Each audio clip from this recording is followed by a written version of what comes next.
Magandang araw, ako si Cian Paulo at ngayon ay ibabahagi ko sa inyo ang wastong paraan ng paglalaba ng damit. Ang paglalaba sa mga maruruming damit ay isang paraan sa pangangalaga ng damit. Sa paglalaba, inaalis ang kumakapit na dumi, pawis at alikabok na nagiging sanhi ng pagrupok ng tela. Bago magsimula ay kailangan natin ihanda ang gagamitin sa paglaba tulad ng tubig, sabon, palanggana, damit na lalabhan, at hanger kung tapos na. Ihiwalay ang puting damit sa may kulay o dekolor na damit. Gayon din sa nangungupas na damit upang hindi mamansya ng ibang damit. Suriin mabuti ang mga damit at tiyakin walang laman ang bulsa, punit o sira. Ngayong handa na ang lahat, tara! Samahan niyo ako maglaba. Basahin at bahagyang kusutin ang mga damit upang maalis ang dumi. Unahin natin ang mga puti.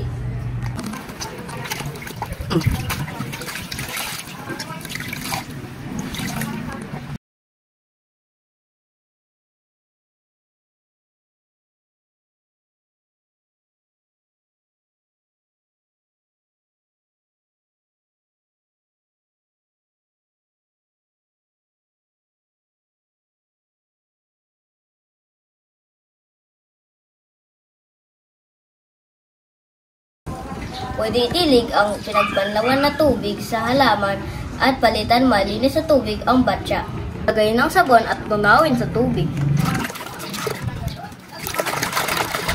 Sabunin ang mga damit.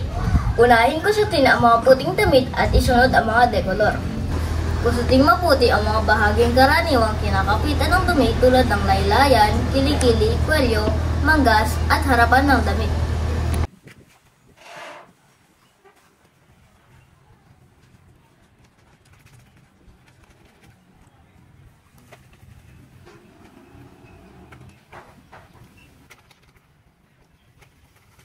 Pagkatapos sabunin, banlawan mabuti ang mga damit. Unahin ang mga puting damit at isunod ang mga dekulay.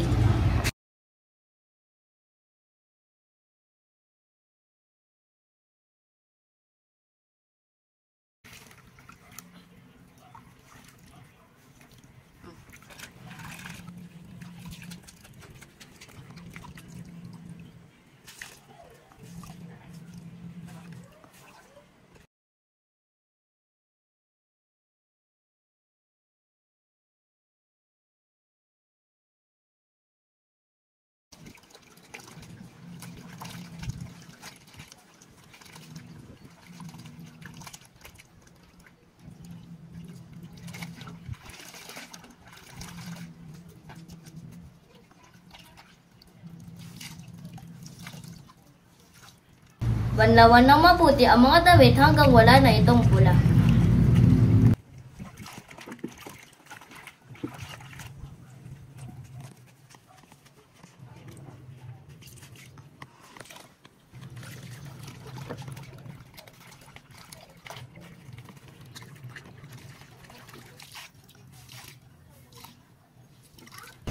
Pigaing mabuti ang mga damit at isampay ang mga puti sa nasisikatan ng araw. Baliktarin ang mga dekolay at isampay sa di gaanong naarawan upang hindi mangupas ito.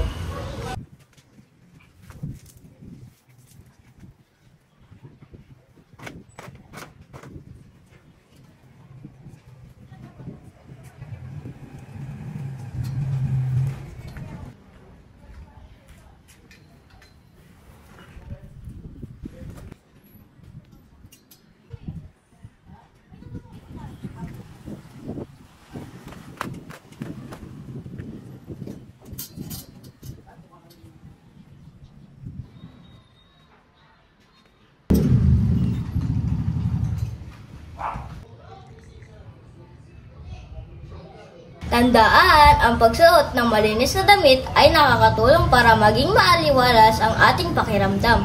Yun lang, paalam!